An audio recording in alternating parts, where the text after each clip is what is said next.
Welcome to this evening's session, which is the last lesson of the second term of this year, 2021. So I'll briefly revise that we've been going through Rongton's Perfection of Wisdom. Perfection of Wisdom is a very important genre of Mahayana Buddhist literature, in Sanskrit Prajna Paramita.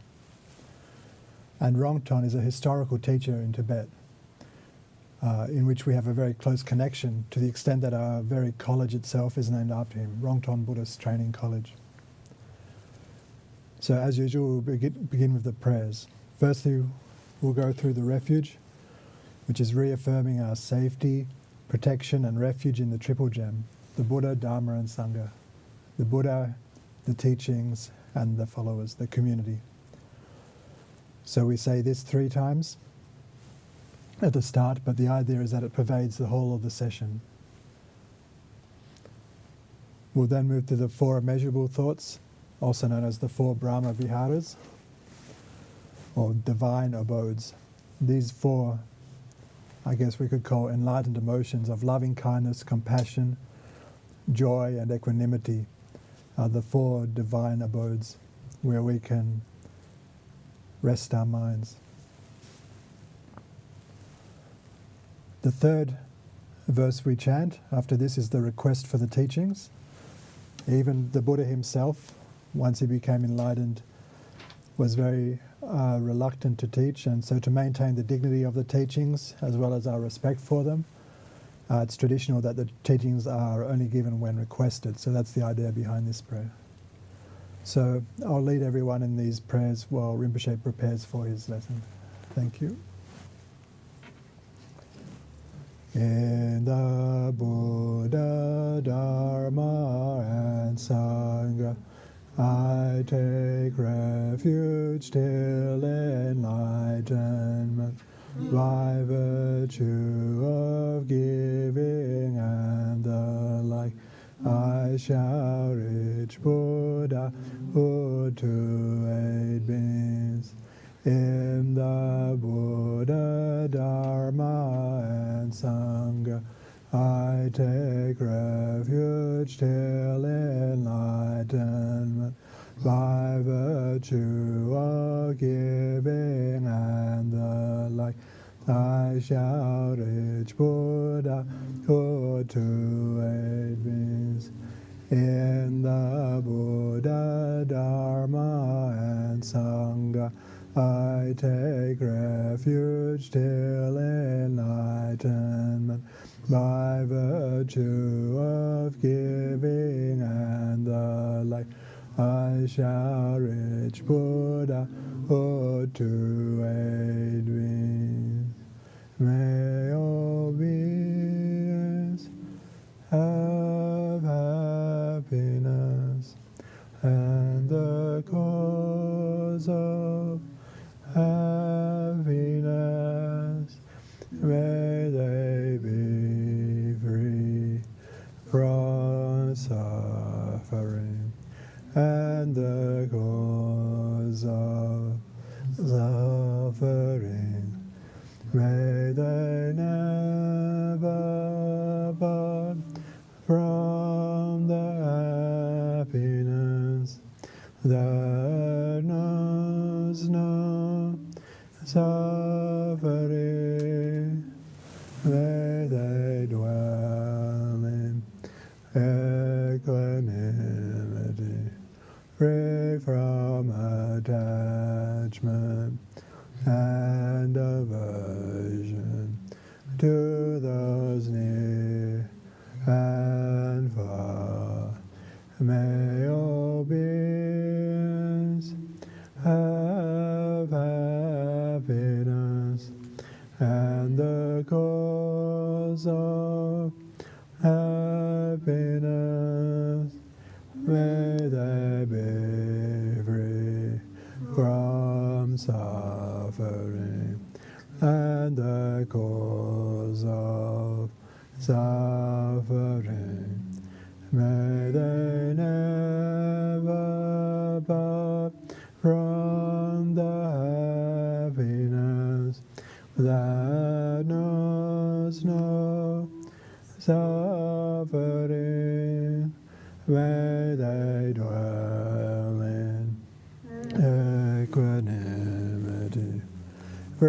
from attachment and aversion, to those near and far. May all beings have happiness, and the cause of happiness, may they be free from suffering, and the cause of suffering, may they never part from the happiness that knows no suffering. May they dwell in equanimity, free from attachment and aversion, to those near and far, according to the intelligence and predisposition of each being. We are salute and the Dharma will of great, low, and common vehicle.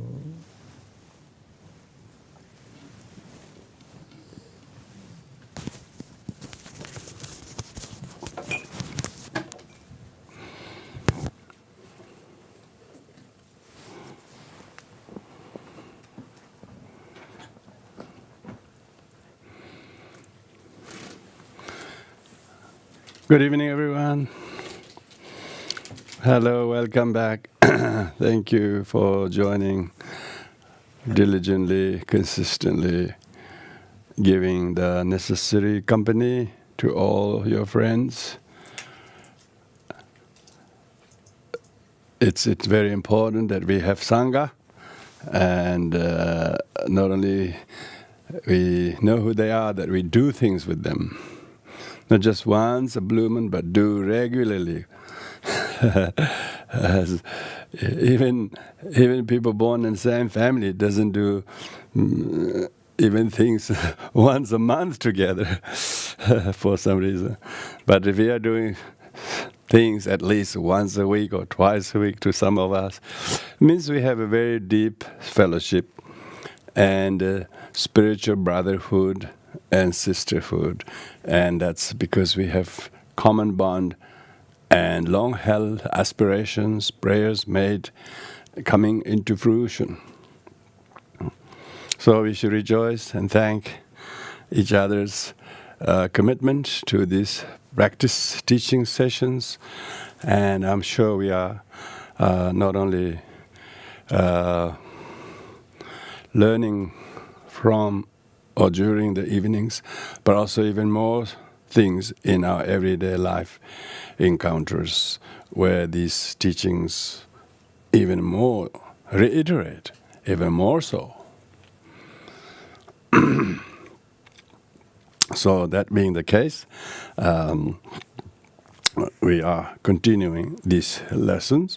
So before we continue, we had one question, I think that was sent from Carolyn regarding the outline of the meditation, the paramita, dhyana paramita being three kinds, the heroic passage to the development of progress, and then illusion-like, meditative concentration, and diamond-like meditative concentration.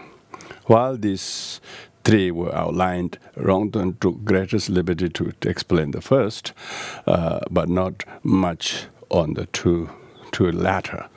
But it is quite, it is understood that when we refer to the illusory-like meditation, means being able to, because of your meditation, of one-pointed concentration, like calm abiding and analytical meditation, special insight.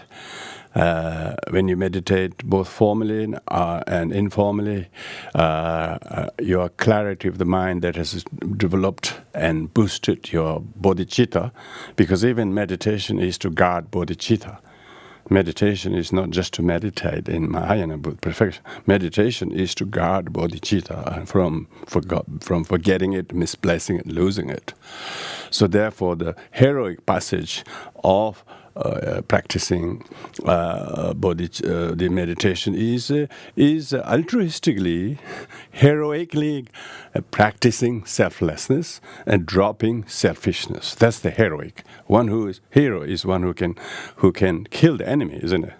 So get rid of one's own selfishness and adopt the selflessness. That's the hero. Bodhisattva means is a hero. He's a hero of altruism.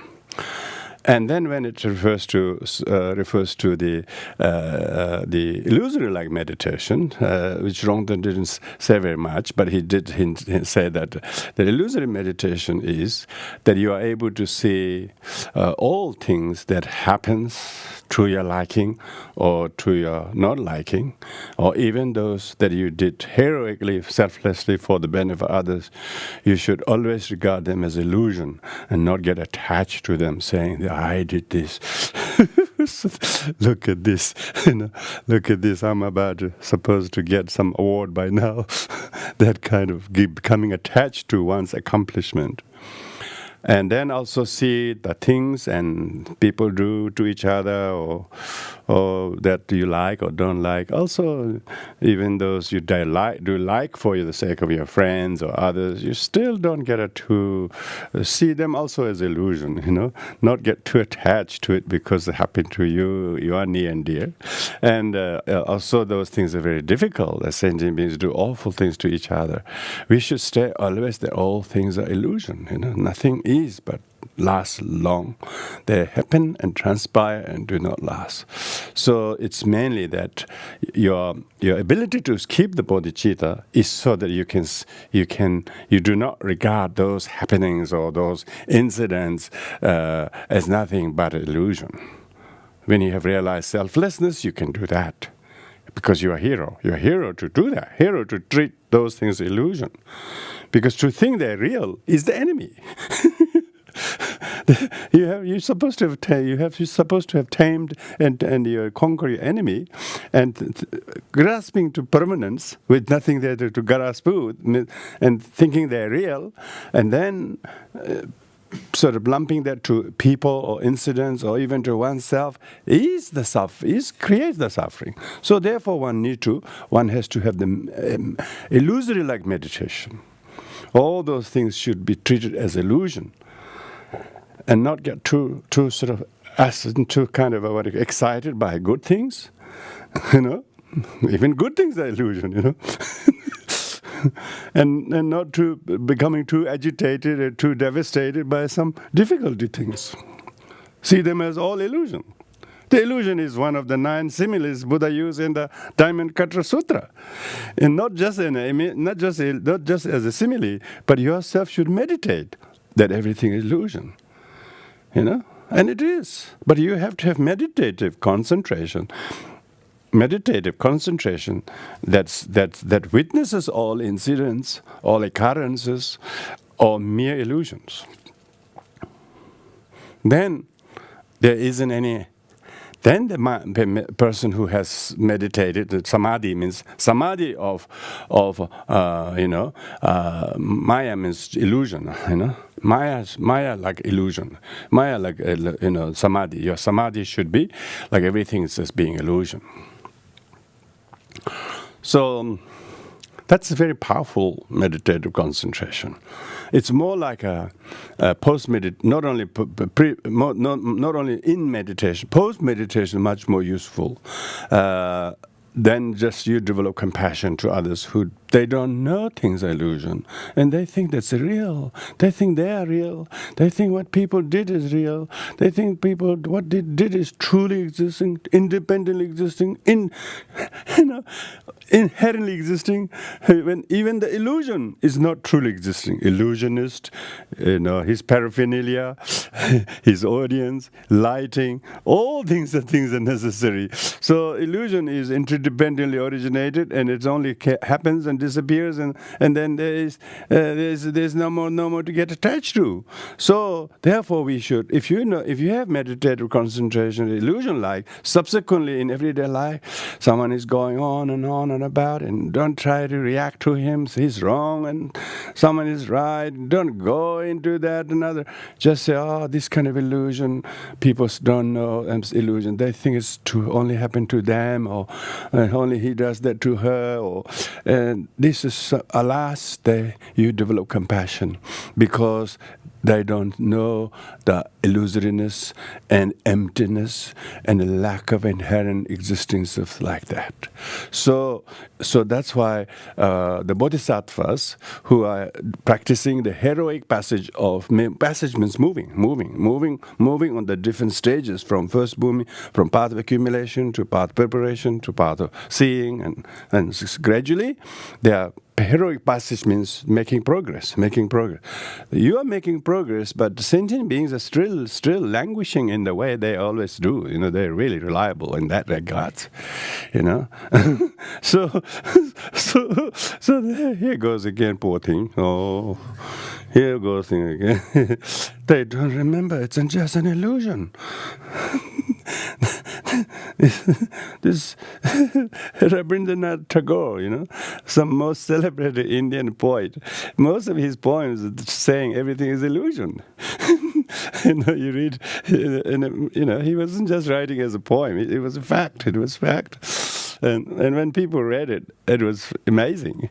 And people don't think that things happening is illusion, but many things that happen and they don't have it anymore, whether it's fond ones or whether it's difficult ones, they're glad it's no longer there. But people taking 20 years to realize the thing was illusion, but those who are making heroic passage, progress on the path, will be always in that meditative state of illusion. Okay? And then the diamond-like meditative concentration, diamond-like samadhi, diamond-like samadhi is you're unperturbable. Diamond-like means you couldn't be shaken either by praise or by disparagement or by ups and downs. And all these things is just, you can't say the space has gotten dirtied,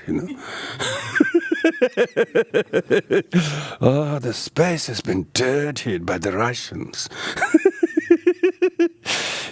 Space is too spacious to be dirtied by anybody. It's just your space cannot be hurt.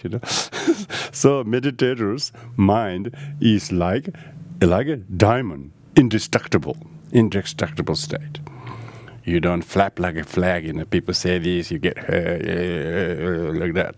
You stable rock like as It's like this, how many birds fly this way tomorrow, this way, that way. Bird sky never says, oh, this bird's flying all over me every day. I won't let them fly tomorrow. Because they are spaciously, like immutably indestructible. So when Buddha was sitting under the Bodhi tree, he was doing all of those three, one after another. Bodhicitta, mainly to promote bodhicitta, and his bodhicitta is stabilized like a diamond. That's what's called Vajrasana. Vajrasana means the diamond seat. Because he was not perturbed by heat, cold, cow herders, people who threw us down at him, people who blew trumpets in his ears, people put burning iron into his ears. Still, he was not shaken by any of these disturbances people cause, because he has gone beyond body and beyond me, because he was guarding the bodhicitta. and as a result of that, he conceived enlightenment. So that's why those two has not been elaborated that much. So, but some of the Tibetan texts are like this. They list quite a few things, and then when they give outline, I think the authors get really excited, outline a few things.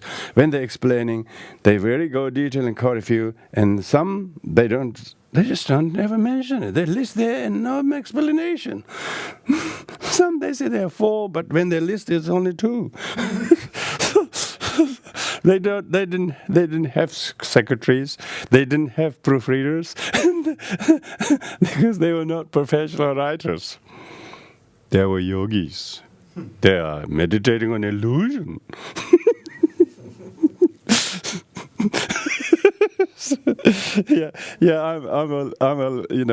I notice this all the time, when I'm translating. Where's the third one? And he said there were 4. I only found 2. And I can't find it. And there you can find it, but no explanation. Straight away jump to the next one. Because, so it's one of those, it's happening to me too, It's this afternoon.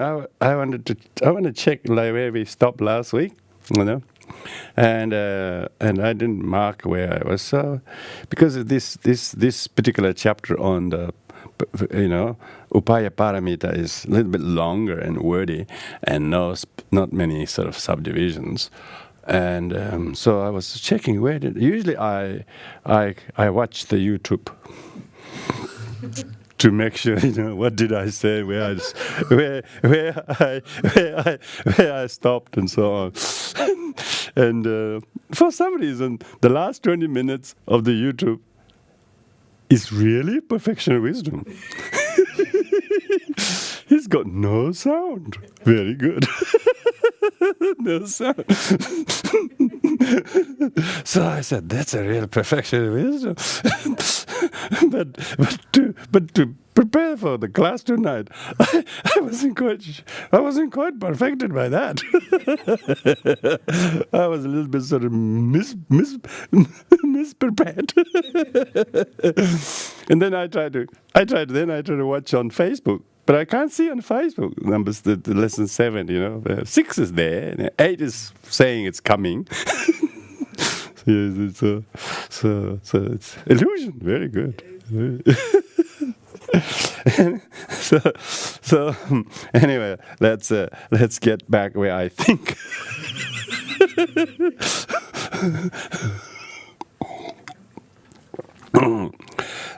So I think I remember this bit where there's no need to procrastinate. There's no need to procrastinate Dharma when you're becoming, because this is section on how to be skillful, how to better oneself. How to better oneself, to recognize one's own limitations, faults, and then improve those qualities and virtues that we need to develop to be beneficial to others. So talking about skillfulness in terms of self-taming, skillfulness to then influence others, that our skill to tame ourselves can then help others. They say one who's not self-tamed cannot help to tame others.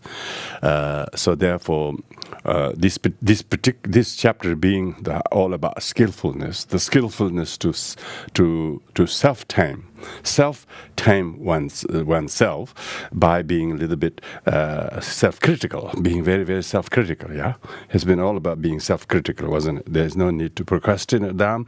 The aged do not need to hope for interest. So what I mean by the people who are very aged, physically or emotionally, whatever, they shouldn't think that things will improve much better, because they're very much in a down. They're both basically in a declining from all rounds. Since one is enjoying the experience of ultimate meaning after cutting away attachment, so if you're reaching to some degree of developing skill to reduce and then even cut away the attachment, particularly if others are cutting you off, you should thank them. And then you don't have to cut totally. They already did for you. So after cutting of attachment to whether it's the beginning or the actual thing, some people can cut at the beginning without peaking it up. Others have the problem has not only began but has peaked. And even though things have subsided and finished, they still couldn't cut it. So therefore, cut away attachment, if not at the beginning of a wrong thing, in the middle of it. If not, as soon as it is finished. So that means one will then transfer sufferings into the path. Then those sufferings, you will not let it snowball, but let those sufferings of being yourself doing the cutting, meaning that you just have to renounce it. You have to get rid of arguing against them or against your past. You just stop the arguing, accept that one's own share of setbacks, one's own mistake. That's skillfulness is not saying who did what wrong to us, but what we did in our share to make it difficult as they were. When you accept that, then you are accepting the suffering. Then one will transform the suffering into the path. Because people who have not enough renunciation from their suffering, they don't have any readiness to follow the path. The following the path is put off, and making the suffering more worse is maintained. So renunciation is to cut the suffering from escalating or snowballing, and then take yourself onto the path. If the antidote failed to arise in the mental continuum, after doing all this, cut away attachment. You are attached to something. You have the neediness to be loved or respected or thanked or whatever, because they did the exact opposite. If people are putting you down, making all the accusation or whatever then cut away the attachment. Cut away the attachment thinking they should do the opposite. So they have done exact the opposite what you. Therefore, don't get attached to what you want them to do. Yeah? You don't actually have to renounce anything because they're not going to do it anyway. So your own expectation is the attachment. So you have to renounce your own expectation of them. So cut away the attachment. Yeah? Although the Buddha and the Guru has taught that all apparent phenomena lack any true existence, even the teaching says everything is empty of inherent existing, they don't exist from its own side. So it means there's a lot of work you need to do to take your share of responsibility and never mind what the things are there. One's mental continuum has not given rise to that realization. We haven't heeded to the teaching. We have heard many times everything's empty, they don't exist inherently, they don't exist independently, they're not permanent. We have heard many times, but yes, like the donkey, donkey, yes, the donkey never let anything go in the ear.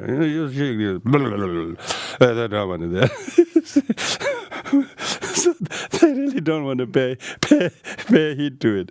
So one's mental continuum has not given rise to that inclination and realization. One has not realized the meaning of the notion that aggregates are illusions and should not be differentiated from illusion. So your aggregates are illusion. Yeah, if someone loves you, you feel good.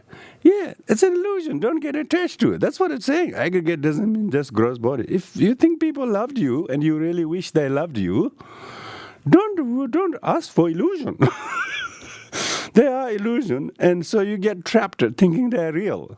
Even if they love you, they're illusion. How long they love? As soon as they suit you, as long as they suit them, they will love you. But when they don't suit you, they'll charge you. How about that? All those people. Jeffrey Rush and all of that. All those people thought he was terrible, but actually he proved it's all wrong. Prove it's wrong. So when he was very famous, then they also go along thinking that they will also wanted to work close with him and so on. Then they were very close, very friendly, very friendly, and all of a sudden they tip you over. So even if they honor you, they respect you, they do all sorts of things. Don't get attached to them. And it's all illusion. So they should think they are just all illusion. We were talking about illusion just a minute ago.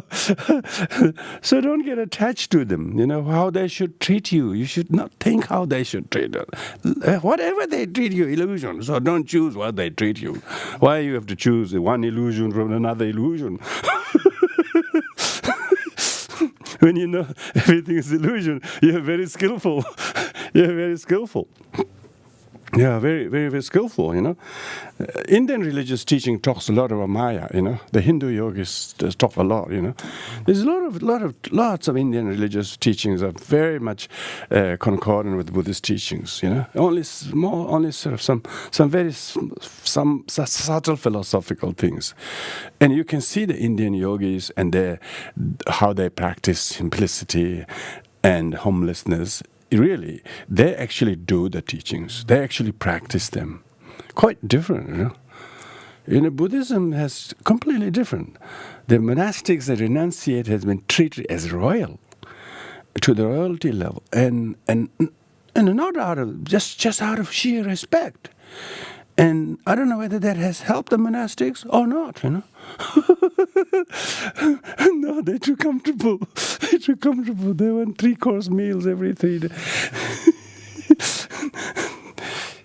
I couldn't believe those monks when they come to Australia, when they have soup in the evening in Siba. Is this the dinner?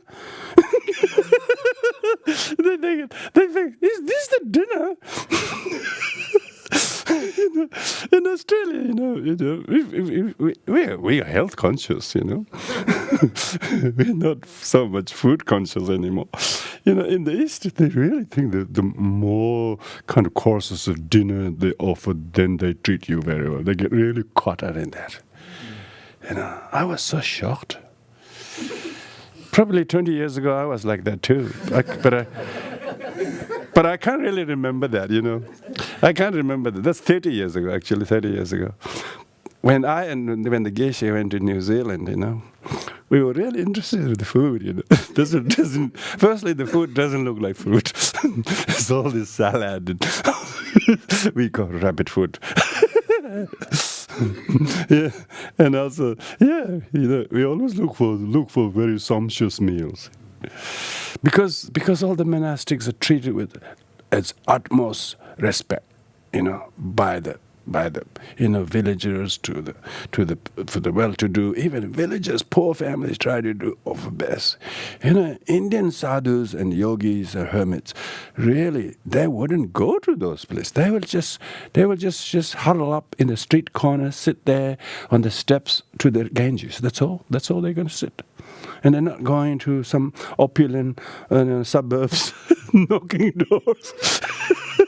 They don't do that. They're just there, and they're really, really simplicity. They're really humility, because they think wealth and prestige is not only problem but illusion. Don't get attracted to them, and they are the ones that bring you all sorts of problems. So we see that. We see that quite a lot. Yeah, so illusion should not be differentiated. Yeah, your aggregates and illusion should not be differentiated. This is really important, So even you have some achievements, don't get too attached to it. See them as illusion, When lots of people help you, prop you, help you in many ways, then think not because of you. Think like that, firstly. And even if it was a good combination, many people are still, that too is an illusion. So don't get too attached. I did it, we did it. So even feelings of you being rejected or not loved or dumped, it's very good for you. It's much easier to realize them illusion, much easier to realize this illusion. Don't differentiate between aggregate and illusion. As a skillful practice. As a skillful practice. Whatever Dharma practice one does turns to become a tool for this life. Yeah, when you're not skillful, whatever Dharma practice you're doing, always trying to do it for this life, me, and now. This kind of short-sighted, me focus, that's not skillfulness. That's exact opposite, selfishness, always talking what I didn't get, what I should get. And so, yeah, Dharma, and just for yourself, always thinking of what's good in it for me, you know. For this life. Such a Dharma practice will not attain higher rebirth, let alone definite goodness. You know, such kind of office or focus for your mundane benefit only, it is not skillful. Now give up this form only Dharma, form only Dharma, yeah, lacking substance, just superficial.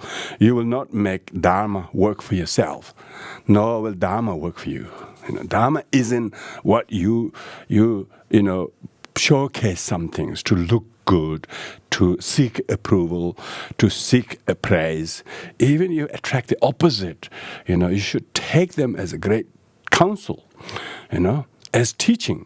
You know, you usually receive teaching at the least expected places when you are really skillful. If you're really practicing skillful upayayana, upaya paramita, you put in a very awkward place by people, but you could switch it into very skillful cause of self-control, you know, tolerant and forgiveness and maybe acknowledgement and all of that, you know. See, that's very important. There will be nothing but suffering in this and next life for those who are unable to turn the Dharma as skillful self-control device. Yeah, Dharma is to self-control, to we don't call in Buddhism self-improvement. We can't say in Buddhism self-improvement. That sounds really very un-Buddhist to me. Self is taboo. It doesn't need improvement. Self-demolition practice. It's a self-demolition. Demolition bit hard, eh? First, self-befriending, yeah. Self-befriending.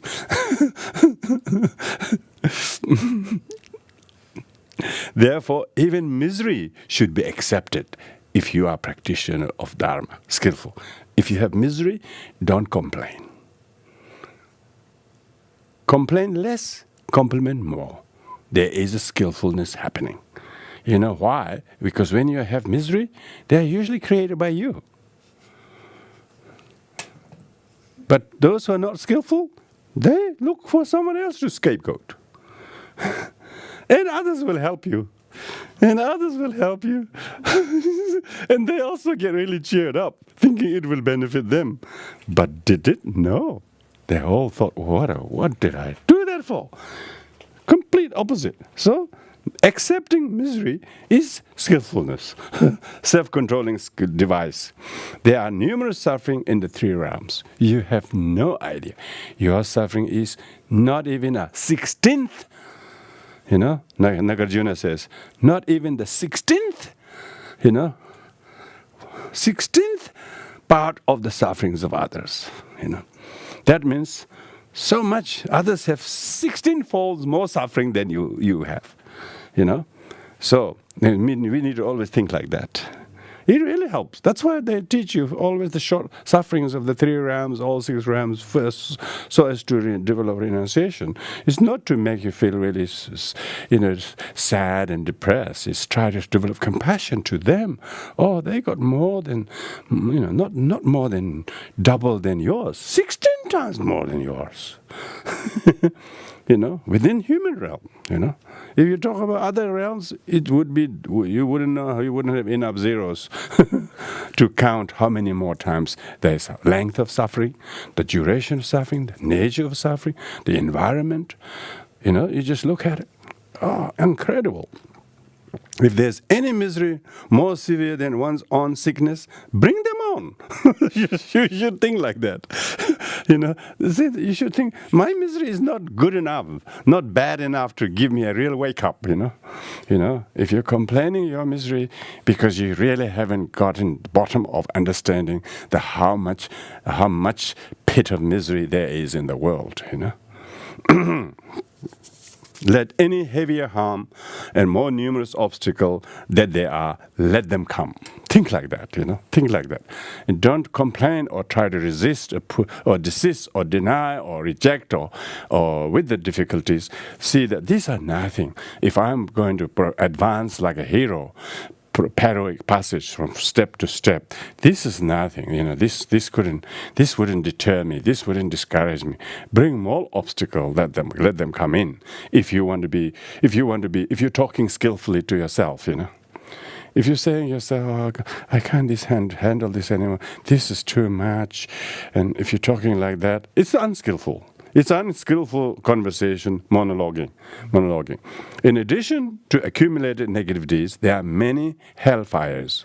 One becomes attached to things that lack the object, cling to things that lack the object, remain where there is no place to abide, go around to a place where there is no place to go around. You do not seem to give thought to important Dharma matters. Yeah. You're not thinking about Dharma when you have meet difficulties. You want to practice Dharma when everything's convenient. When everything's convenient, you're only enjoying the convenience. Dharma practice doesn't manifest. So you're never convenient to practice Dharma. You have so many things taking up your time. Instead, you develop clinging to this impure and impure physical body and try to cherish as if it was pure and desirable and always looking for that. All these acts of hoarding heaps of food and heaps of tons of clothes, these are really true in the West. You wouldn't believe, you know, heaps of tons of food, heaps of tons of clothes, all the wardrobes, you wouldn't believe. All the red ones, all the blue ones, all the yellow ones, all the full dress ones, all the high heeled ones there, all the boots here. Just good. What the hell is going on here? Is there going to be a competition in hoarding or something, you know? Yes, they're going to receive some special gift who has successful to hoard or something. You know, and every day looking at this home design magazines. What can I get? Another one. Always. Only they got 2 years ago their nice coach, and they still want another. Replace that and put it on a nature strip. Enslaved, constantly craving more and more and more. Heaps of tons of clothes, heaps of clean and pure wealth, heaps of results of sinful deeds, you know, bags of impure stuffs. You know, even though things are nice, you know, like a beautiful table or beautiful artwork, they all. Your sweat and tear of fighting and competing and greed and arguing with people, creating stress for each other, and people enslaving themselves like a donkey, you know. Working so hard like donkey just to get those things. And then the donkey's got no time to sit on the cushion. So skillful, isn't it? So time poor. And the Buddha was skillful. He gave up all of that. He knew that these things and what I want to do, they don't gel well. Oh, I got to really run out of this. These are not things going to kept him. He just saw them as this is a real prison. You know, the world is the prison, and honor is the prisoner. That's it. And when he has things, he's not skillful. He's slaved by that. His actual duty or practice is then compromise. That's unskillful. So skillfulness requires a very moderate and reduced degree of possessions and things, and such sinful deeds that you all create now will throw you into those very lower realms whose suffering, by hearing it, you can't bear to tolerate. Wait until your own create that you karma creating will propel you there. You're no different to a rock and dirt. The Rongton is very putting oneself down. You're just a piece of dirt. You are no different from a piece of rock and dirt. Even if you die, you are not free from misfortune. Whether magpie pick on you or dogs maul you, let them do whatever they like. At least you may know what's really coming. So don't try to protect from yourself from magpie. Let them pick a little bit, and then you realize, slowly I'm going to be picked like this anyway. So what I'm trying to protect. I cannot be an attendant to serve you. Tell to the body. Tell to the body. Make a little drawing on from your store, look into the body. I cannot serve you anymore. I'm going to leave you. It's like a slave that has not been paid any wage, wanted to leave. Don't you think it's a good idea, good image? There was this image of a Nepalese woman. She was working as a chook farmer of the king for many years. She never claimed the wages, but king always thought he has to pay her wages. Later on, after many years, she came to claim her wages. Then she got she said, I wanted just a piece of land. She said, king said, of course you can. He says, what the size of land? He says, oh, just the size of a hide of a buffalo. She said, that's too small. He said, that's very small. You can't build anything on a size of land that is size or higher. She said, no, I can tell you how big it is. You give me a decent piece of hide. Then she just cut the hide in very small, tiny strips, make a very long string. And by the time she just put all the string and measure it, then it became as big as Bodhanath Stupa. Then king, she said, this is the land I want. The king thought that was too big. But he said, I promise to her give the size of a hide. And all she's asking is that, and then he permit to give,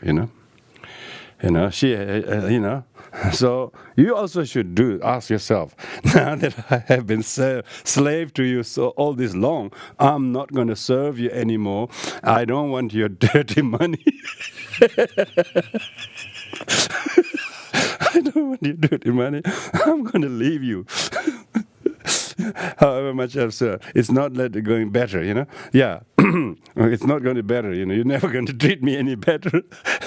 When examine your destiny, you will age and become decrepit and will naturally become unpleasant anyway, So even those lower than yourself will look down and make fun of you one day. Yes, people do, yeah.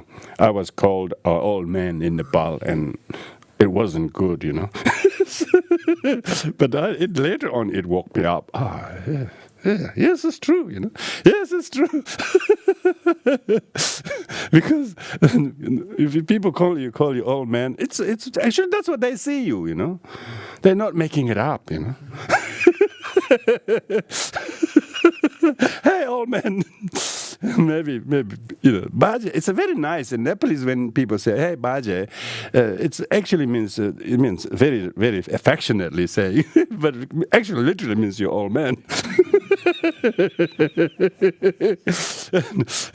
He can tell from my skin, maybe hair, and shape of the body, and everything's saggy. So I can remember that very well. Yeah, we don't see ourselves very well. We don't see this illusory aggregate.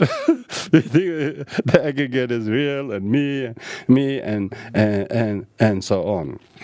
Time is drawing nearer. When your limbs become weak, cannot lift up their weight or walk without the aid of others, should you die now without going through aging, you will become just fistful of ashes when cremated. It's very true, you know. Just fistful of cremated. If taken into the mountain, you become food for the vultures and wild beasts. That's in Tibet. Very good. At least you'll be useful lunch. Maybe it hasn't gone too astray. Maybe your body hasn't gone astray if it can feed 500 vultures in one morning. That'd be good. If thrown in the river, you are food for fish and otters. No? If buried in the ground, you will be infested by worms. Even in the very shiny, you know, boxes, you know. Beside this, you are without any alternatives. So once this talking to the body that we identify ourselves, and soon this will happen. So I cannot serve and look after you, the impure body. So you're actually talking to yourself in this way.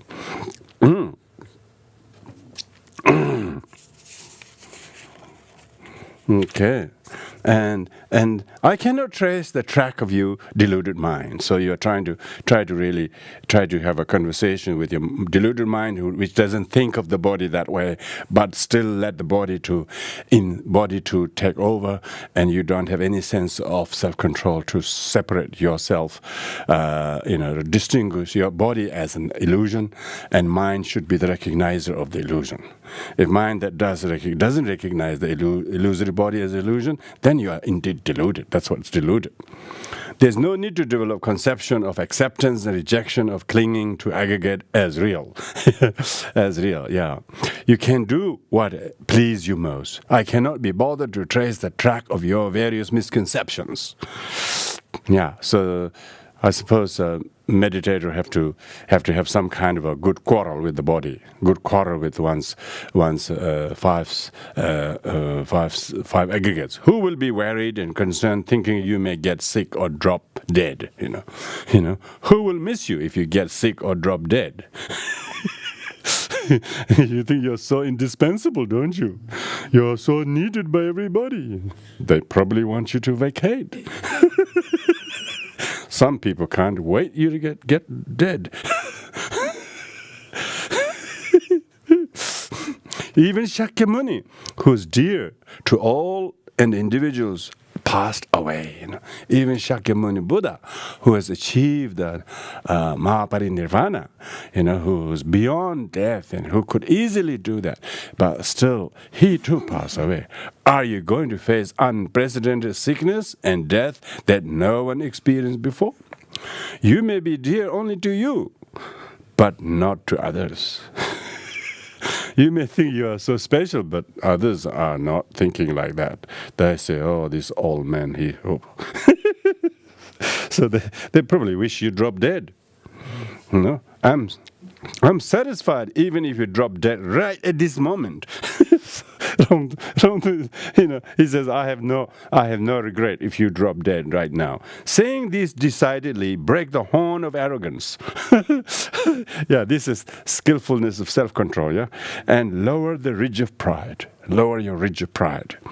Treat it as equal to soil and rocks, and sever the relationship of harm and help, and not complain about the bodily decay and decrepitness that you experience. It doesn't mean you should not feed or wash or clean as long as you are needing to be a resident, I suppose. But don't get attached to the residence, particularly the hotel room. So, Lüyin Drombo, so body is the host and consciousness is the guest. So the guest shouldn't get attached to everywhere he stays. So we should treat the body, or treat where you live, treat the positions you held, treat the position you have to leave, as because you're constantly traveling. Traveler, you're a migrator, migrator. Buddha was right from the very beginning, migratory beings, migratory beings, Look at the English people, can't stop and stay in England. They travel so many places. In the 13th century, they had enough of England. Either it was too small or whatever. They went everywhere.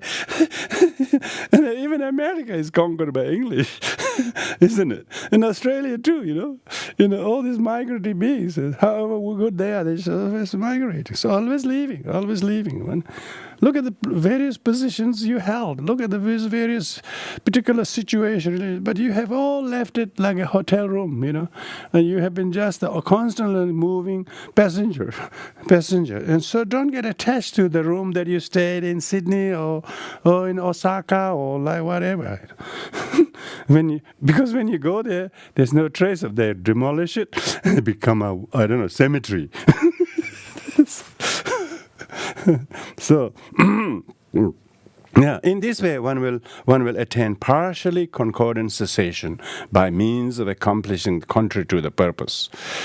So by merely saying this, suffering will not stop. Suffering will not stop, but at least suffering will not increase because the attachment to aggregate as self is now decreasing, and you are heeding to it. To prevent suffering, the cause has to be stopped. Yeah?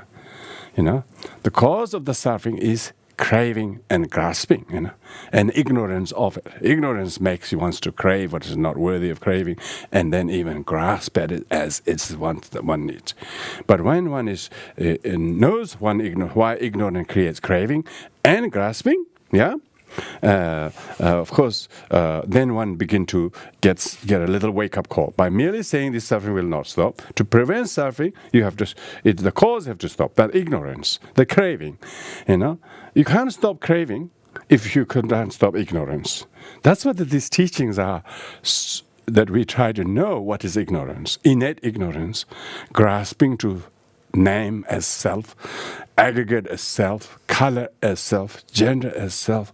Cut small little places. Oh, the argument is about gender issue, It's so sad. There's only two miserable genders. And they should all treat as everybody's equal, but they don't. Or if there are three races, they're all fighting over races. Why? Because they don't realize, they're ignorant that their selfishness over their racial prejudice against each other is causing the problem. Why the wars fought? Because they're so ignorant. The cause is attachment to I and aversion to the other. And that's not only happened this side, but also their side. So both, there's two ignorant, there's not just one ignorant, other four not ignorant will be okay. But all ignorance people are born in the samsara. They end up in the same place, They end up in the same place. So therefore, it is very important to stop the cause. By realizing this, it will be understood that aggregates are inconsequential. Even your aggregates in good form or healthy, whatever, but sooner or later they too will end it. Even you sit very healthy, or you are straight, you have no disease, but when the drop dead body go to the cemetery. Doesn't mean this body has stayed healthy. There's not another place to go. So inconsequential. Aggregates are inconsequential, but most people not. They are consequential. They're always whinging, talking about my feelings that doesn't get respected. This all about aggregate feeling. I wasn't respected. I wasn't heard. I was sort of put down. And all the attachment to one's aggregate, as there will be very consequential. Yeah, only consequential is one will suffer. So if you develop renunciation to aggregate, then you will never lose anything. You will be free. You will be set free to fly. Subsequently, as hopeful expectation is severed, because you have less expectation in regards to the self and the aggregate that you mistakenly think as self, deities, the Dharma garden will be displeased. Will be displeased, because if you haven't severed your expectations, and you can't just appease the deities and Dharma protectors, giving them some tormas or some leftover talks out there. It's a miserable effort. So they are not appeasing. So one has to, one has to develop non-attachment. If you develop non-attachment, then Dharma guardians will be delighted. He doesn't need me. He is all okay. So, and it is impossible that evil spirit will cause any harm, as hope and expectation has stopped. So hope and expectation being stopped. Why? Because even hopeful gains are eventually ruinous if you get attached to them. It may look good at the beginning, very good to get it, but if you get attached to it, it ruins you.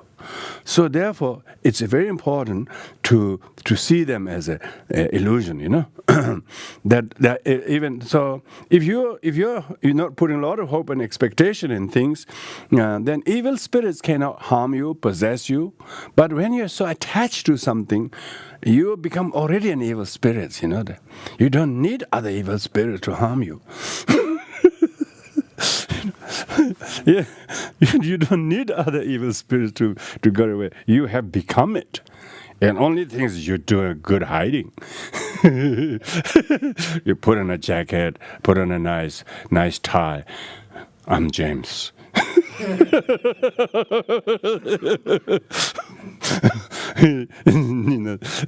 James is, evil spirits are hiding in the jacket of Mr. James.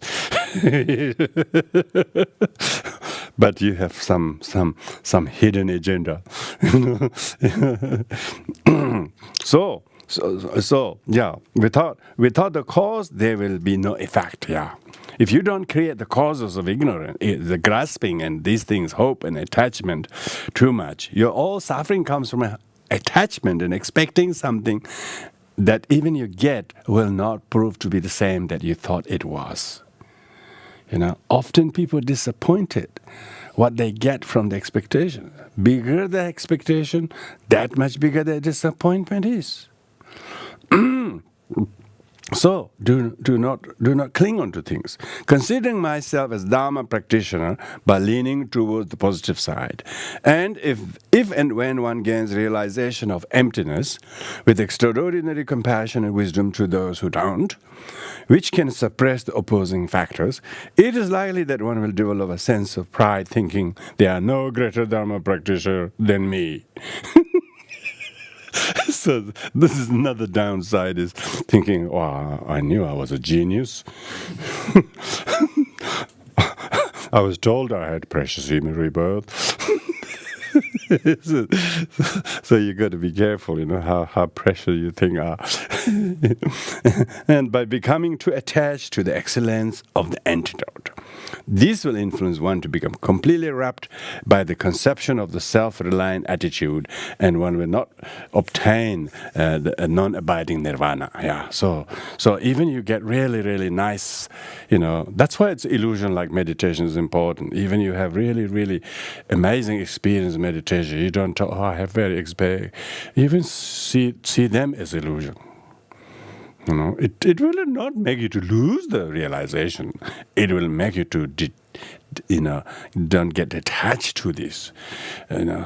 Even because when we talk about meditation on the three circles, the object, subject, and activity, all are mutually inclusive. There's nothing really truly existing there. So therefore, in the meditative state of equanimity, the very antidote itself is primarily empty by nature. Yeah. The emptiness is the remedy to all things. It's not remedy to suffering, some suffering, not remedy to achievements. Achievements is the dangerous one. Suffering is not dangerous because everybody is affected by it. So, achievement is thinking, oh, I'm unique. I haven't got any of the problems like them. And then you get really puffed up. This subtle pride is probably most dangerous, most dangerous one. Therefore, in the meditative equanimity, one has to know that in the best realization in meditation is to realize everything as empty of inherent existence from the way it is from its own side, and where actually it is. When you do that, then you don't give any room for you to become attached to one or aversive to another. In the post-meditative state, one should attain sense of stabilization after repeatedly becoming accustomed in seeing all appearance lack any inherent existence, like an illusion. So this is the skillfulness of this upaya paramita is you are now deepening and I would say enhancing your meditation, because upaya paramita, these are subsequent paramita. Subsequent paramitas are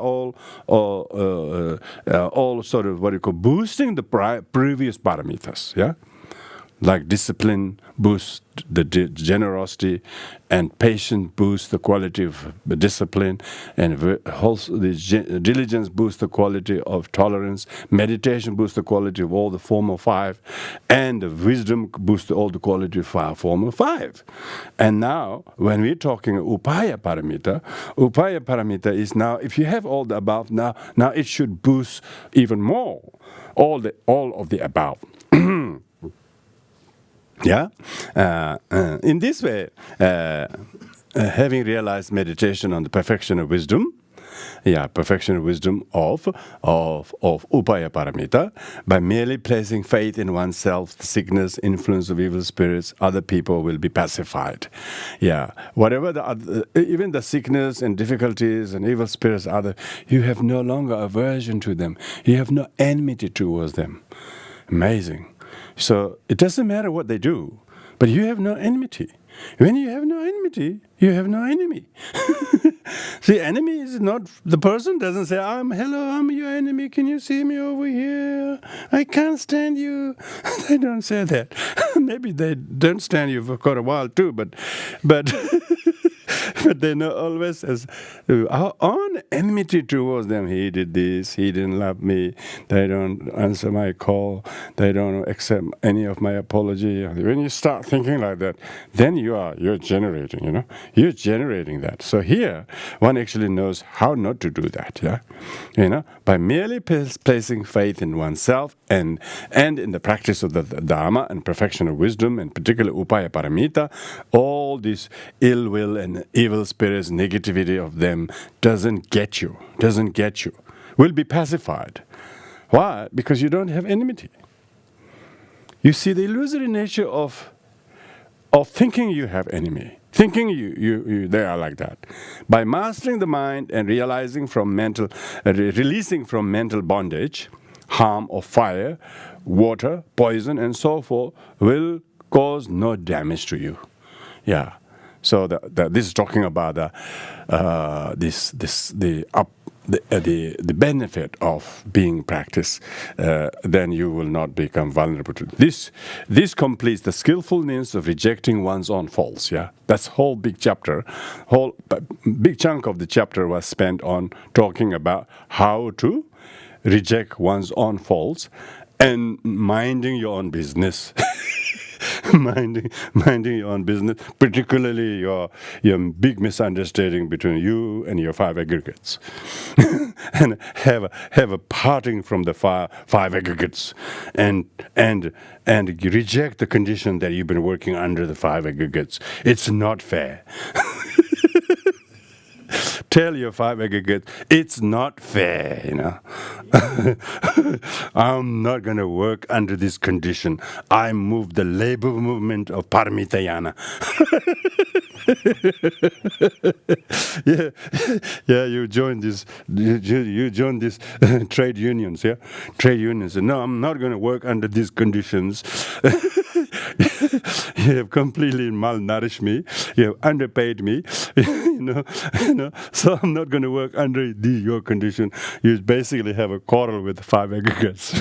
So this is the skillfulness of rejecting one's own faults and recognizing them. Now the second skillfulness is how to becoming skillful in guiding others.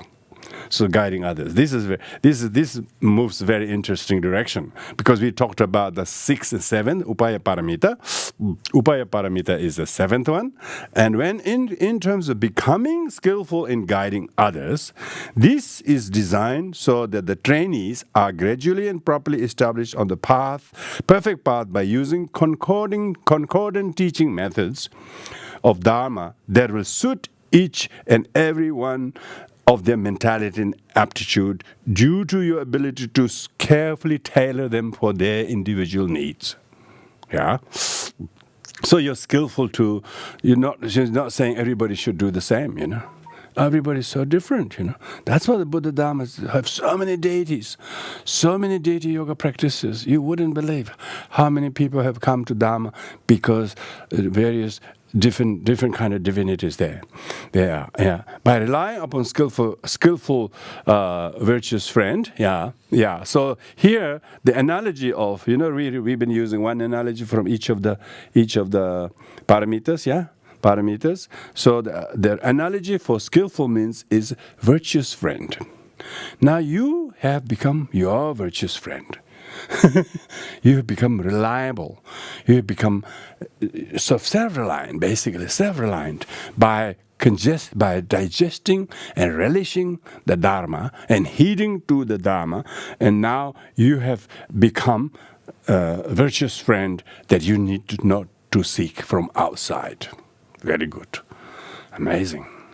So a person who has a good comprehension of the Upaya Paramita should not be, of course you might need some technical guidance and assistance and knowledge, but overall how you use it, it's you who use it, the practice, not no matter how many celebrated teachers teach you, but they can never do them for you. That's the Buddha said, I simply show you the way. I have simply shown you the way, but you have to walk the path yourself, and you totally will be dependent on your course of action. Being able to think like this is quite a big development. Quite a big development, very significant. Then you are not expecting someone to inspire you always. You are not always expect someone to be the role model for you.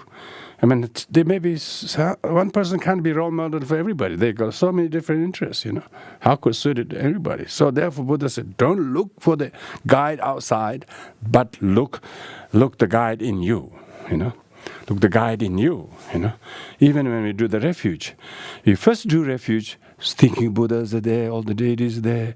You might do maybe even 100 prostration, do the prayers. When at the end, the teaching says, come on, slowly dissolve them, bring it into you. That would be much more effective.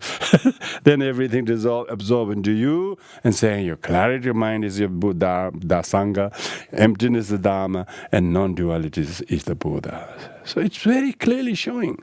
Now here in the theoretical teaching, it says, yes, it's your self being the self-guide to yourself, and that is the Upaya Paramita. If you have Upaya Paramita, how much more, reliable you have become to yourself. If you have, and by becoming a skillful friend to yourself, there will arise 3 concordant results. You will have 3 results. Now, this is important. What are the 3 results? The remaining 3 paramitas. Remaining 3 paramitas. Remaining 3 paramitas are perfection of aspiration. This is called pranidhana paramita. Pranidhana means aspiration. Now you have aspiration. You may be able to, even since sentient beings are very difficult to help or work or whatever, you always offer prayers. You always make aspiration. Maybe next time, maybe other way around. So you never give up on them. Not because you want to be sort of, be successful type of thing, but you have this heart never to give up on any sentient being, however unruly and difficult they may be. So why? You now have the skillfulness to tame others by having aspiration, So you're not going to do, even Avalokiteshvara. His first 2 hands are constantly in prayer, constantly doing prayers. And so the Buddhists who don't pray, I can't understand.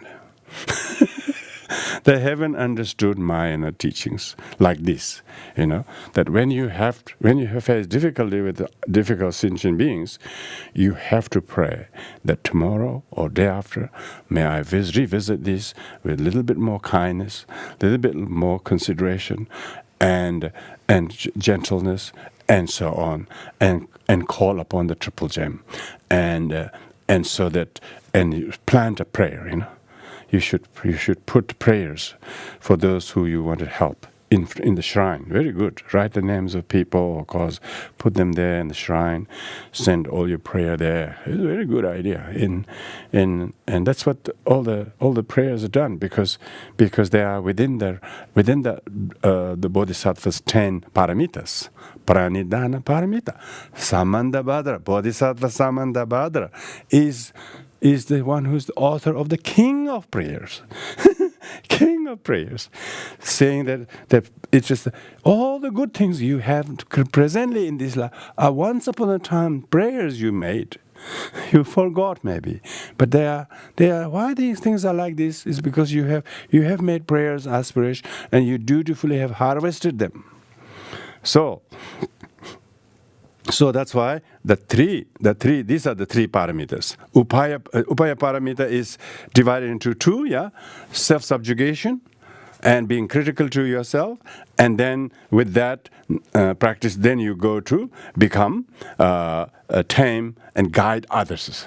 How do you guide and help others? By training in three of these remaining paramitas. So these three remaining paramitas are a little bit short, so I'll quickly go through that to finish them tonight. Okay.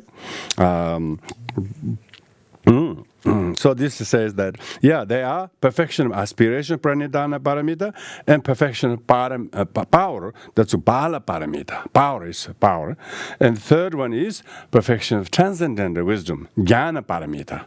Usually we say prajna paramita, but this is jnana paramita. That's a slightly subtle one. So let's go through those three. First one of these three is the pranidhana paramita. That's the perfection of aspiration. This has three.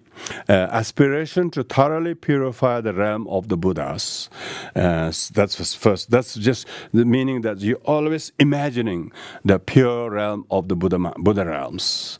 And second is aspiration to enter to solitary place of destitution for the benefit of others. So that means that you should actually go to a place of solitude. When you go to solitude, then you think of all the destitution in which many sentient beings live. And you're choosing to go to solitary for spiritual sustenance. Others are set back by the actual destitution. So that's why going to the solitude, where it's far away from prayer, a little bit inconvenient, all the convenience that's far away, makes you say, I don't want to live this. But how about those people who live in destitution all the time? And then you try to sit for them. You're sitting there on vigil, with a vigil. You're sitting there in quietness, away from, and so aspiration to enter into solitary retreat. Aspiration to enter into solitary retreat for the destitute sentient beings, and therefore you can benefit. But Shakyamuni Buddha left a beautiful opulent couple of vastu. He went all the way to Magadha forest and went there, and so that very close to that far away in the solitude, then his bodhicitta was enlivened.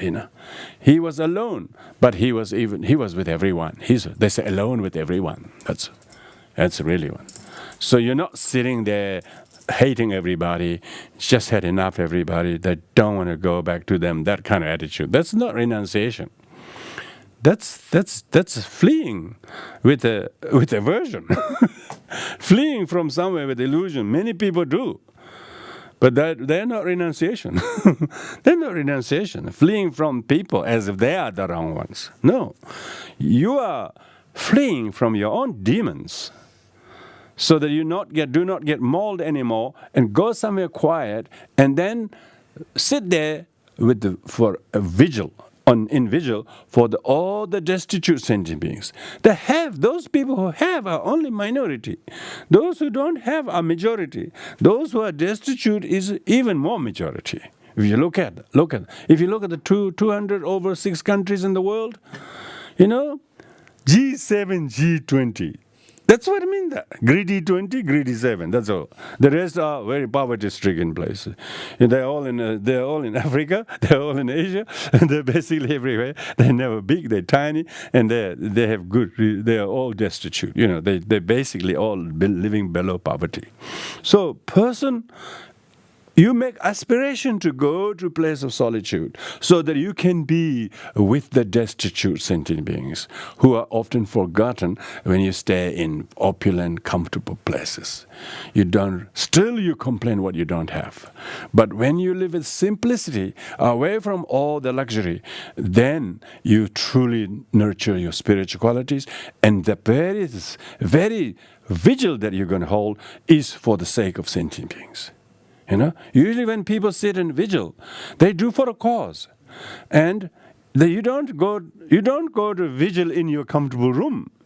I remember going to a vigil years ago in 1985. I think I don't know, there was some big conflict in the world, and all the religious people in Sydney were doing this vigil, and I went there, with others. And I was only Tibetan because those days there weren't many Tibetan, let alone anyone who's teaching. So I sat there. I didn't know, firstly, what vigil was, First hour I thought it would be very nice, And where was it? Martin Place. Which place? In the square of Martin Place. In the evening, it's get deserted. Daytime is very interesting, maybe. In the night, was the whole night vigil, Whole night vigil. And I had a great understanding. I said, "That's we are not saying anything. We all sit quiet there. We're just making a stand, or we're doing it for the cause to be heeded by the relevant authorities or whatever." So then this is what I'm now talking is when you go there for the cause of the underprivileged and people who are lowest of lowest, and for whether it's a society or world at large or whatever. So. Aspiration to go in solitude to do meditation. And if you really went and did it, it's even better. So first you have to make aspiration. We should make aspiration to go in solitude, to sit in vigil for the destitute in the samsara. Not destitute only materially, but spiritually destitute. Some live in amazing opulence and luxury, but they're spiritually completely bankrupt. There's no spiritual interest. They even think it's a waste of time. Third is aspiration to thoroughly ripen the mind of trainee sentient being's mind. So that your aspiration to practice is so that you will have some positive impact and influence on others. Shakyamuni Buddha's influence is amazing. He not only made aspiration, but he's not only ripened his mind, he's ripened people after his generation, and generation after. Even the India lost whole Buddhism, but this culture of ripening other sentient beings has not stopped. Just as the wish-fulfilling gem. So, this is the important one. So this is why Rongton is short. So that's the pranidhana paramita, 3 taps, so that you aspire to thoroughly see everything as a pure realm of Buddha. That's first aspiration. Second is to enter aspiration, pray, go into solitude to be in vigil with the destitute sentient beings for their benefit. And third is to ripen mind of sentient beings through your aspiration to do that. And analogy for pranidhana is wish-fulfilling gem. Wish-fulfilling gem. The wish-fulfilling gem, people hold a prayer, make a wish or something like that, and they usually believe that wish comes true. Likewise, if you have this kind of aspiration of the bodhisattva, then the 3 aspiration also fulfill wishes according to one's prayer. One day you will be able to, fulfill your dream. You can call it dream. In the West they call it dream. So you can call it the swapna. In Sanskrit, swapna, isn't it? Swapna, isn't it? Swapna, dream. Swapna paramita. You should dream the paramita. You should dream to be able to go to, reach the pure realm of the Buddha.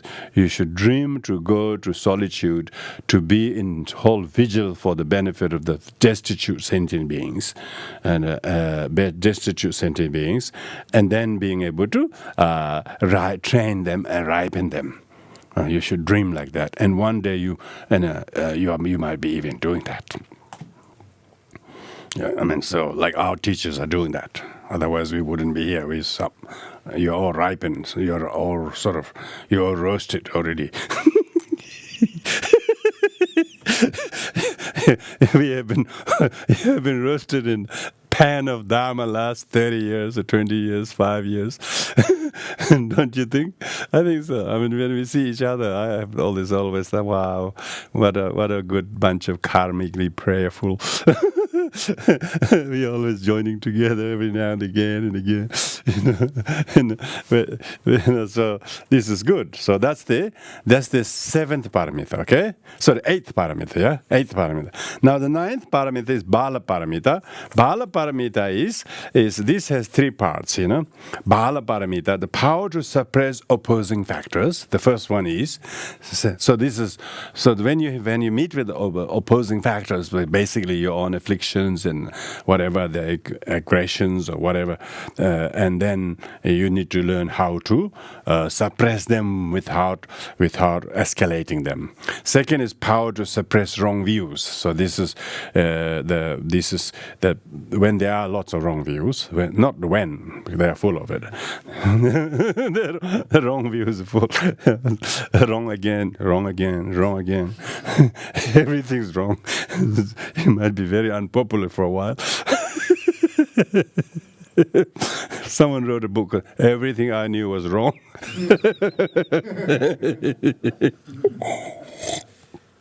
So that's a power to think everything is wrong.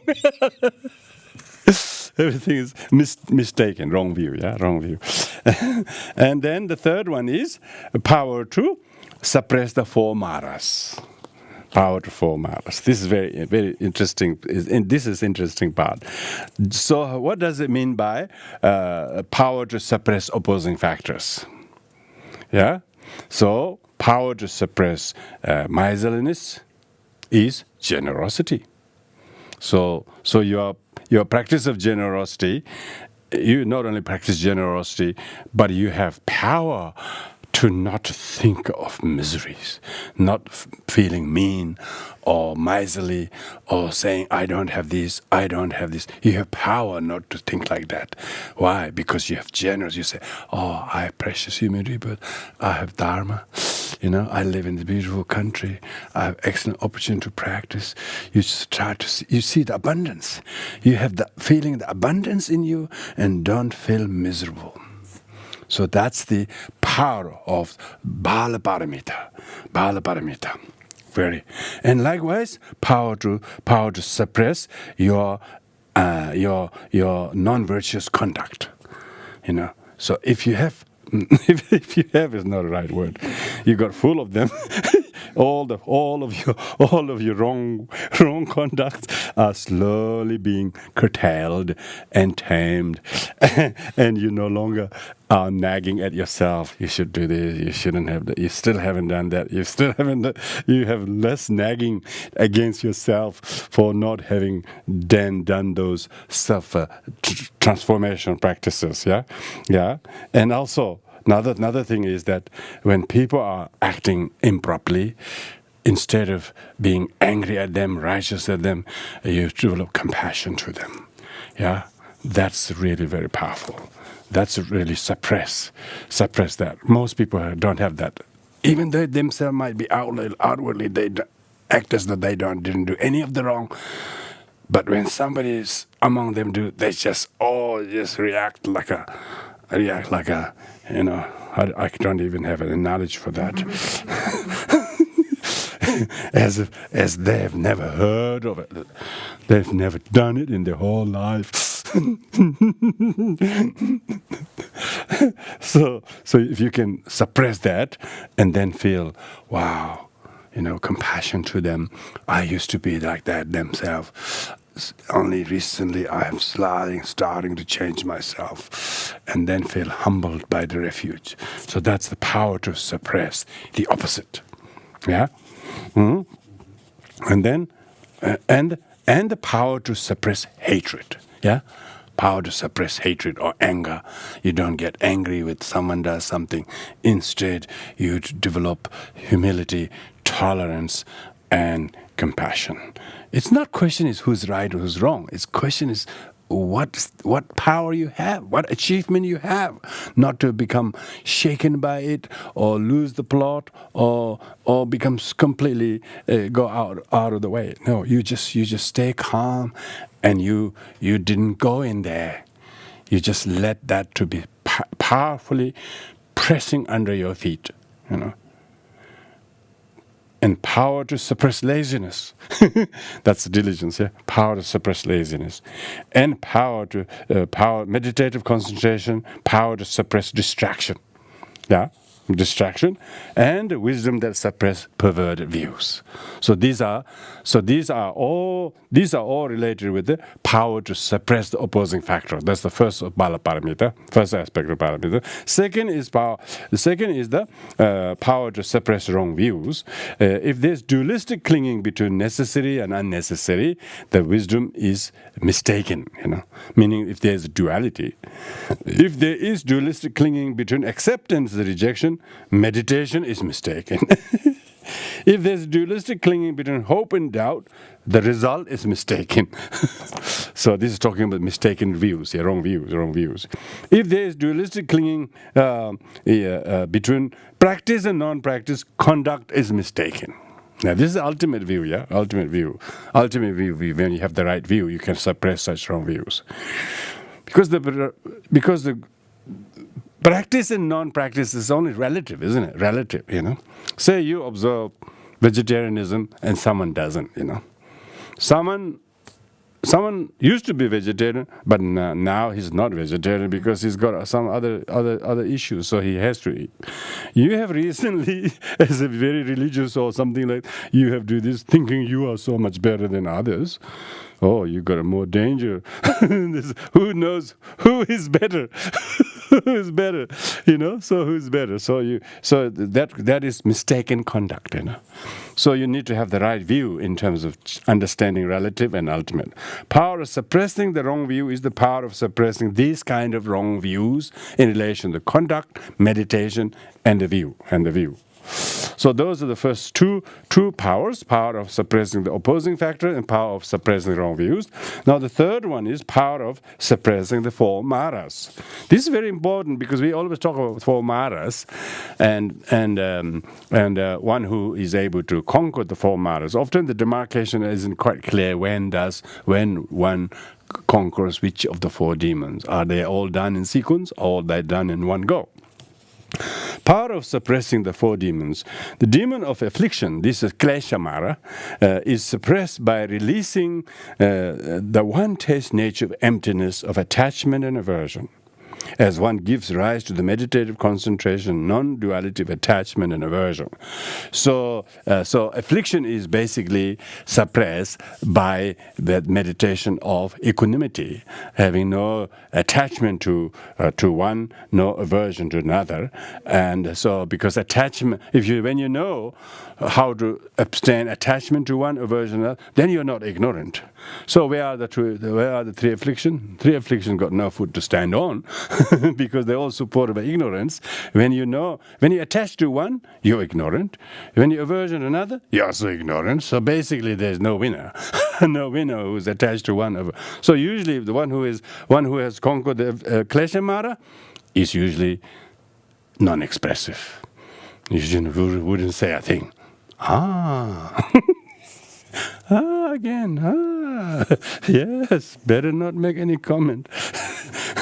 If you do, you might be supporting one and going another, and you try to tip the balance. So, no comment. Wise monkey. Voice monkey, no comment.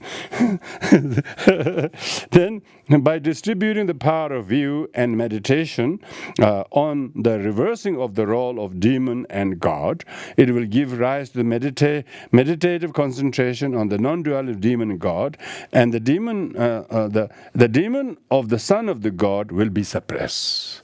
Yeah, so the fourth Mara is Devaputra Mara. So Devaputra Mara here is like hope and what do you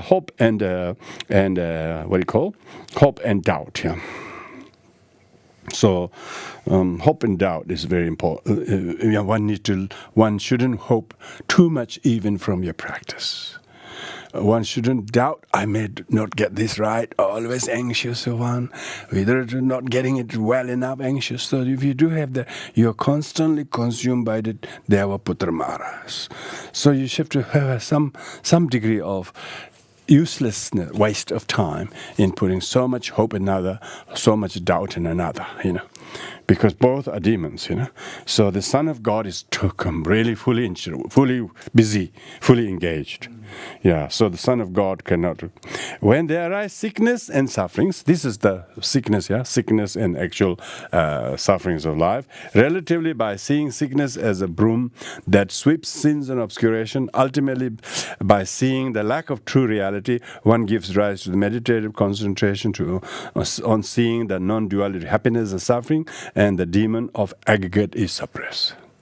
Yeah, so when you get sick, when you're unwell, you therefore should learn to meditate on the non-duality. Also seeing the emptiness of the body, let alone of course, emptiness of sickness is much easier to meditate when there's no body to be truly worried about. So therefore, I think that sometimes people have physical problems, but they don't complain.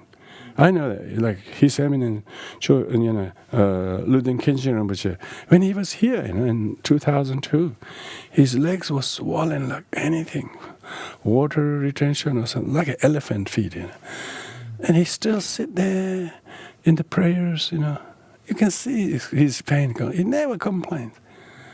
And his robes covered the size of it, so there's not really, people can't see how. But he never complained.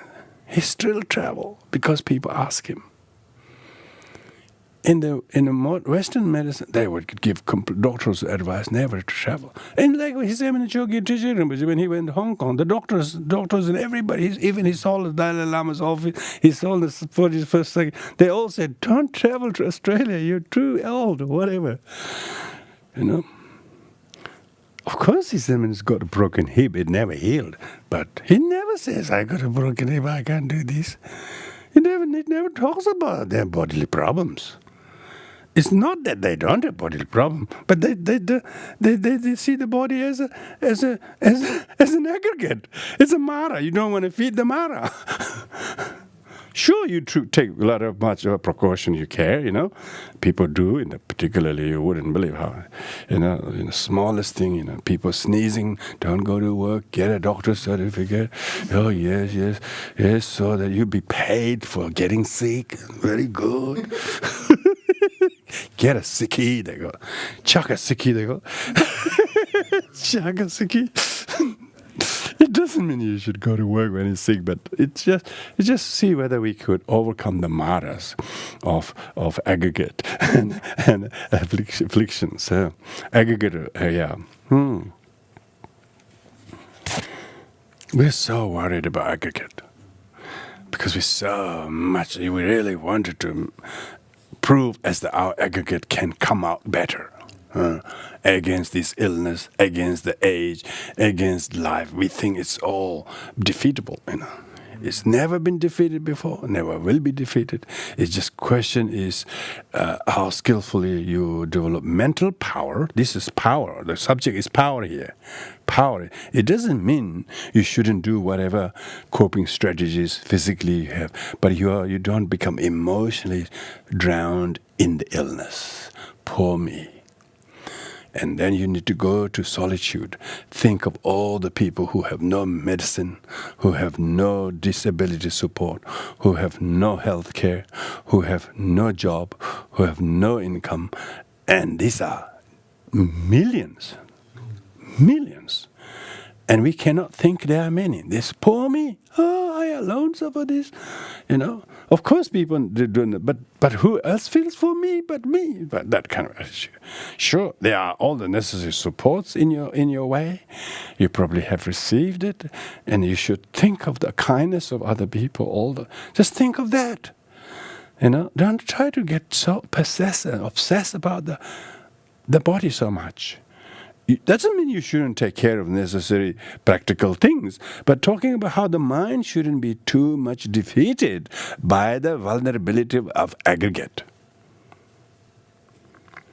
So that is the suppressing the demon of aggregate, skandamara. By knowing the lack of self-nature, there is no hope for Buddha. Not having doubt of cycle of existence and giving rise to realization of the meditative concentration of non-duality, birth and death, is the demon of death is suppressed. So Mritumara is suppressed, So, you shouldn't think death is terrible because you create the birth. I mean, you should have told birth, please don't get born. Let's wrap up. Let's go back. It's a big mistake. This is the wrong place. You've done that. But every year, birthday, you celebrate, you want a cake. Come on. and then all the cakes goes from here, go down there.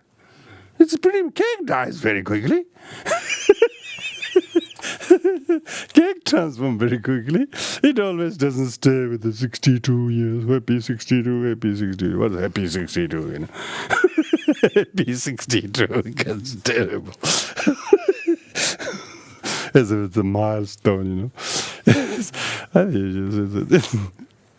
The body is done very well in these many years, but I'm not going to get attached to you, and I'm not going to sort of fight with the death, but I'm going to welcome and greet and meet the death with humility and dignity.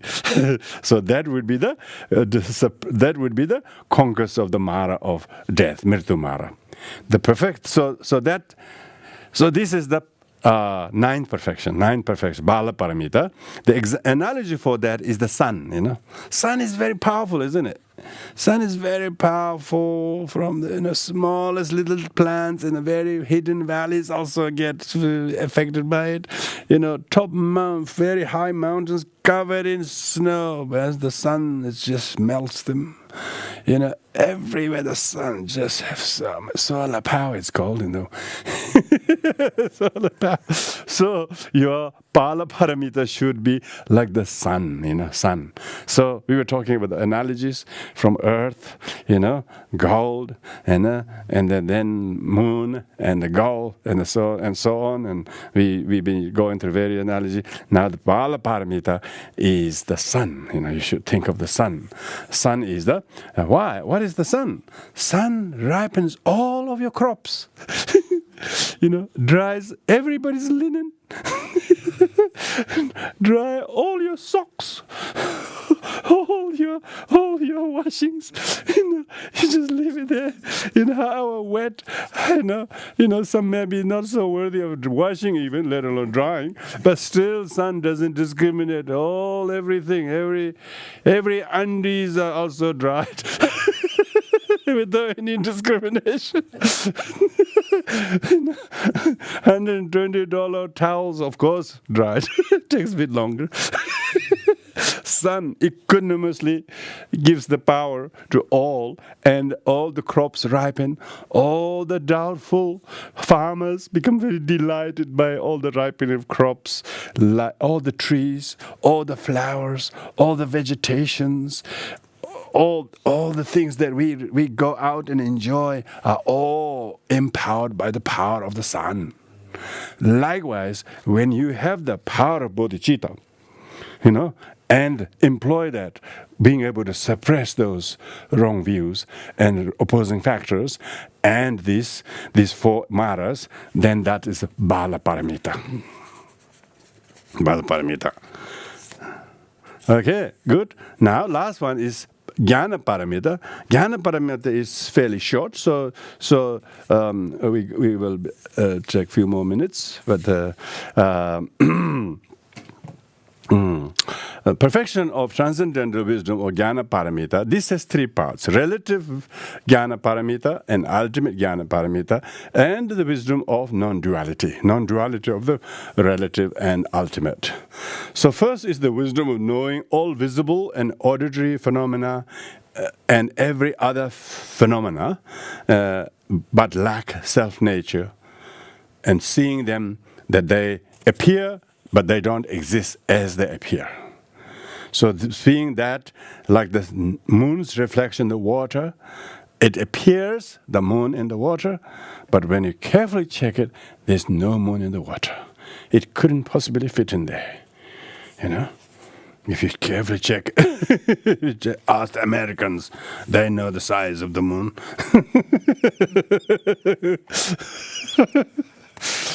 So, likewise, whatever you think is there, check with the Americans whether this appearance is correct or not.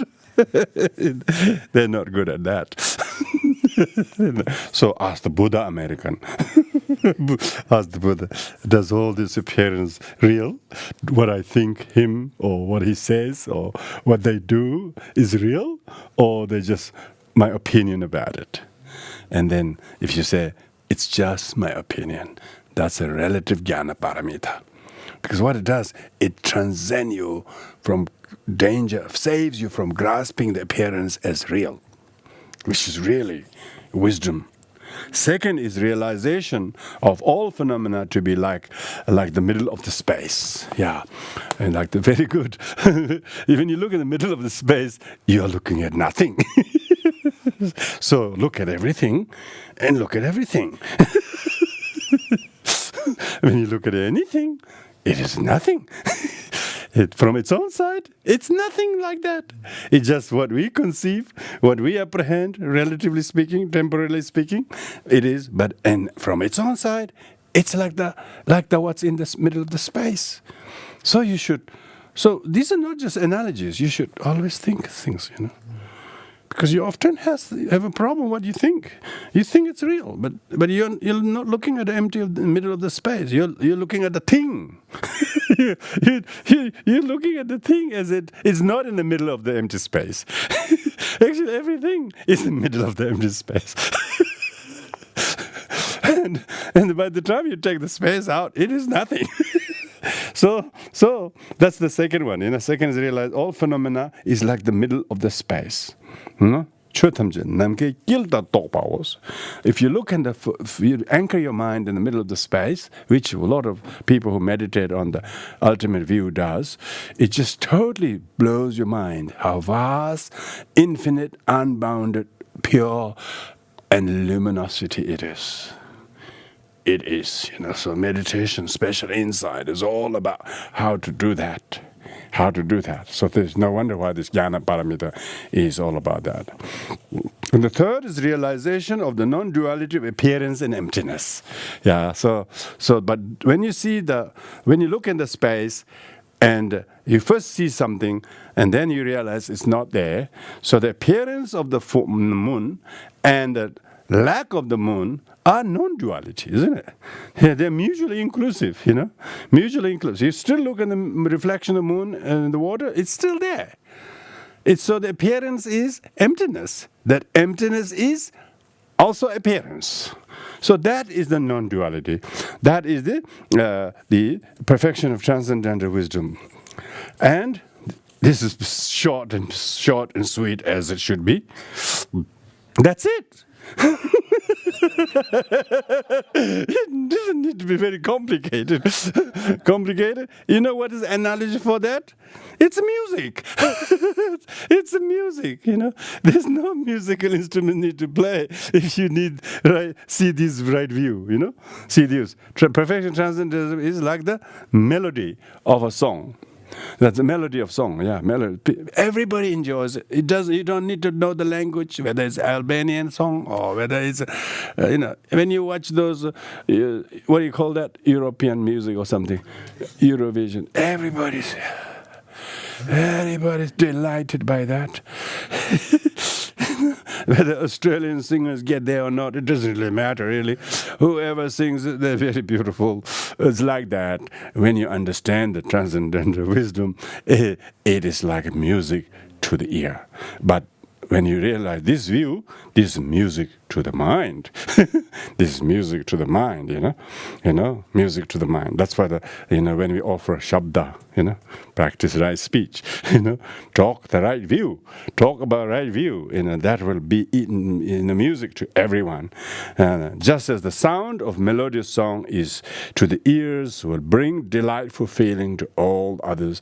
Likewise, perfection of transcendental wisdom pronounces the sound and melody of Dharma to delight the mind of depressed sentient beings. So it lifts them from the drought of happiness. And so this completes the teaching on the engaged bodhicitta. Yeah? Engaged bodhicitta. So wishing bodhicitta is the first three, and then you have the engaging bodhicitta. The overall example engaging bodhicitta is 1, so that's 4. So this 10, so that takes 14. Yeah, 14 of the 22 analogies has now covered. And in the next term, when we do the part 3, we will look at the subsequent paramitas, subsequent paramitas, meaning how about the 8 remaining analogies, So the 8 remaining analogies is discussed in the subsequent paramitas, which are actually same 10 paramitas, but they explain it in a very kind of heightened fashion. So with this, we'll conclude here. Thank you, everybody. So I will be sending off this to you all, emailing this to you all, so you can add your notes on and keep it up. So next term, we will go over the remaining part. Thank you. Om Bande Mere Mehaga Da Deva Menzage Hamne Mehale Bere Robe from the Ajana Padare Zinere Herenda Mahayana Buddhist, whatever Merera Mehabe Begas and Levas to the Mahayana Buddhist,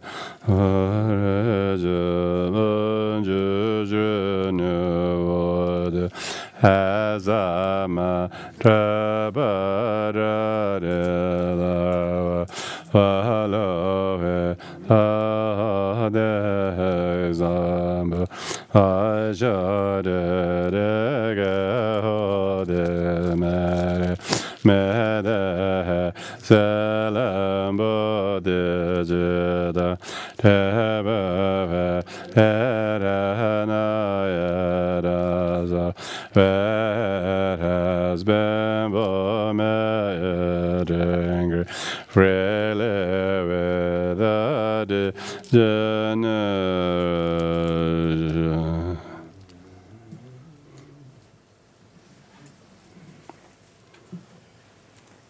Thank you, Rinpoche, on behalf of all your students for another term of wonderful Dharma teachings. And thank you, everyone, for your attendance.